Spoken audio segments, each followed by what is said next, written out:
सोच सोच के कमली हो गई, कौम विचारी औखी हो गई। एक गल पल्ले पैंदी नहीं, ज़हन च साडे बहिंदी नहीं। करप्ट आंडा सी 8 रुपए दा, ईमानदार आंडा 20 दा। चोर आटा सी 40 दा किलो, बेईमान आटा 17 दा। कमीशन खोर सी जदों यकीनी, 60 दी सी किलो कमीनी। हुण ए मजहबी सच्ची दीनी, 100 रुपये किलो जे चीनी।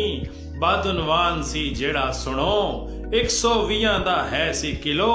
हुण जी हक हलाल लवो, 250 दा है जे घ्यो। हराम दी है सी जदों कमाई, सस्ती है सी उदों दवाई। हुण जदों साफ शफाफ जे आई, देंदे पे बीमार दुहाई। 60 रुपये सी डाकू पेट्रोल, लोको बिल्कुल नहीं जे मखौल। हुण पेट्रोल जे साफ शफाफ, इन्ने दा जे लीटर हाफ।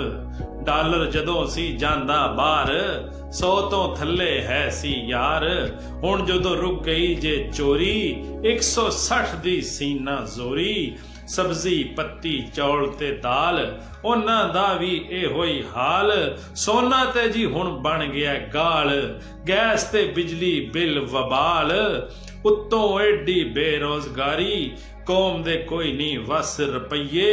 करप्ट रोटी सी 5 रुपए दी, ईमानदार रोटी 10 रुपये।